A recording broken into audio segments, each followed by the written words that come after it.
Oi, gente! Nosso trabalho é sobre o esquistossoma, um trematóide do filo dos platelmintes. Os trematóides são digênios e aspidogástrios, que são os nomes para os que fazem parte das superordens Digênia e Apidogastria. São animais exclusivamente parasitas. Em geral, eles possuem uma ou mais ventosas e também órgãos adesivos orais e ventrais que se fixam ao hospedeiro.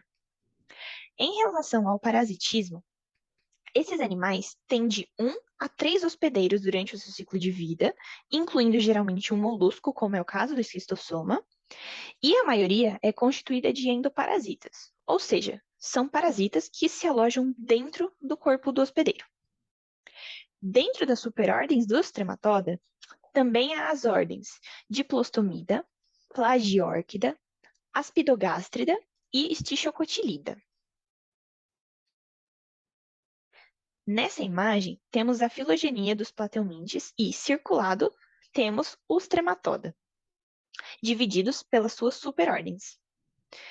Aqui, a gente tem algumas espécies e gêneros que eu coloquei, mas a gente vai focar somente no esquistossoma, que faz parte dos trematóides digênios, que apresentam o caractere do esporocisto em caramujo hospedeiro. Bom, o esquistossoma, ele possui um acentuado dimorfismo sexual, ou seja, os machos são mais finos e muito menores do que as fêmeas. Eles também são heterogênicos, o que significa que eles possuem um hospedeiro intermediário e um definitivo. Eles parasitam os vasos sanguíneos de mamíferos, que são seus hospedeiros definitivos, e o seu parasita intermediário são os caramujos Bionfalaria, dos molusca. Sobre o seu parasitismo, no geral, existem 3 espécies de esquistossoma que causam a esquistossomose em humanos. São eles: esquistossoma japonicum, esquistossoma amatobium e o esquistossoma mansoni. No Brasil, o agente causador da esquistossomose, né, o nosso agente etiológico, é o esquistossoma mansoni. Bom, meu nome é Ariadne e agora eu vou falar um pouco sobre o ciclo de vida do esquistossoma e a doença parasitária que ele causa, que é a esquistossomose. Para a gente entender como funciona esse ciclo de vida, podemos começar aqui quando o verme ele já se encontra em sua forma adulta. E quando ele está na forma adulta, ele vive, né? Ele se encontra nos vasos dos mesentérios intestinais e lá é onde ele produz os ovos, né? E essa produção de ovos ocorre de forma contínua.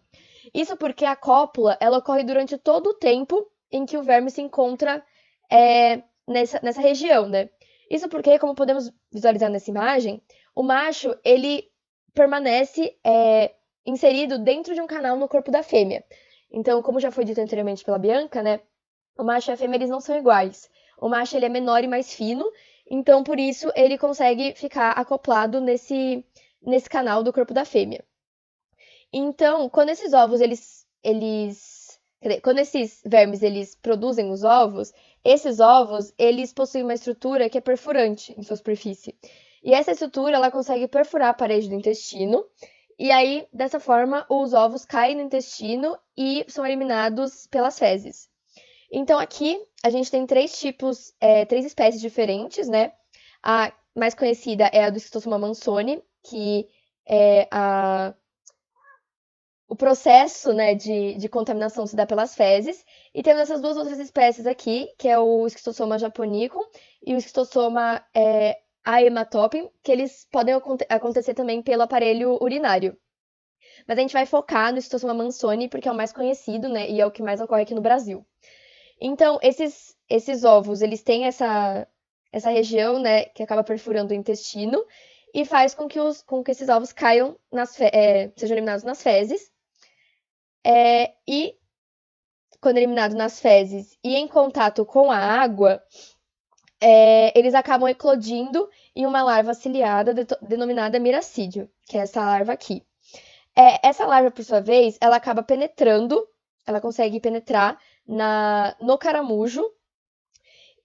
E esse caramujo, ele é do gênero Bionfalaria. E ele atua como um hospedeiro intermediário do Schistosoma mansoni. Após o miracídio infectar o caramujo, ele começa a se desenvolver, né? O miracídio dentro do caramujo. Ele começa a desenvolver e a se reproduzir de forma contínua ali dentro, de forma sexuada, né? E essa reprodução sequencial acaba por liberar diversas cercárias na água.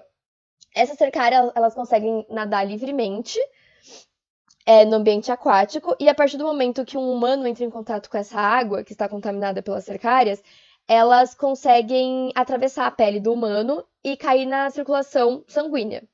Então aqui a gente consegue perceber, né, que as cercárias, elas conseguem facilmente penetrar na pele humana, e quando elas penetram, elas acabam perdendo a sua cauda e se transformam em um esquistossômulo. Então, dentro da circulação sanguínea, né, após penetrar a pele, essas cercárias jovens, né, denominadas esquistossômulos, elas percorrem todo o caminho através da circulação sanguínea e caem nos vasos hepáticos no fígado, né, onde elas acabam se instalando lá até atingirem a forma adulta. Então, quando esses esquistossômulos eles se desenvolvem e atingem a forma adulta, eles se alojam nos mesentérios intestinais, como já dito anteriormente, e lá que eles vão liberar os ovos, que serão eliminados posteriormente nas fezes, e assim reiniciando todo esse ciclo novamente. Como foi dito no slide anterior, o ciclo de vida do esquistossoma, ele resulta na doença chamada de esquistossomose, também conhecida popularmente como barriga d'água. Então, começando com a principal profilaxia, que seria o saneamento básico, pois com o saneamento básico, seria possível interromper o ciclo dos ovos, né? Pois esses não teriam acesso à água e, assim, não seria liberado o miracídio. Um outro meio de profilaxia seria o tratamento dos doentes. Esse tratamento dos doentes seria visando acabar com a liberação de ovos nas fezes, né? Então seria uma profilaxia mais tratando da doença em si, depois que a pessoa já contraiu. E a última profilaxia seria focando no controle da população dos caramujos. Porque como podemos ver aqui na figura, eliminando esse agente, esse hospedeiro intermediário, você acabaria com todo o restante do ciclo. Então, seria uma outra forma de profilaxia. E bom, nesse último slide aqui, a gente trouxe as adaptações à vida parasita desse indivíduo, as estruturas de adesões, né? As ventosas e os ganchos, que podemos ver nessa imagem aqui, né? As ventosas, aqui também. A função dessas duas estruturas seria a de adesão no intestino do hospedeiro, né? Para se fixar ali e poder se reproduzir e continuar o ciclo. Além disso, esses parasitas possuem uma grande capacidade reprodutiva. O que isso significaria, né? Esses indivíduos, eles possuem uma capacidade de produzir grande quantidade de ovos, e cada um desses ovos acaba por eclodir em uma larva, que seria o miracídio, e essa larva, por sua vez, ela se reproduz diversas vezes de forma sexual dentro do corpo do hospedeiro intermediário, né, que é o caramujo, e acaba gerando diversos indivíduos infectantes, que seriam as cercárias.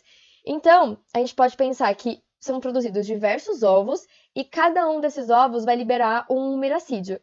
E um miracídio sozinho já consegue liberar diversas cercárias.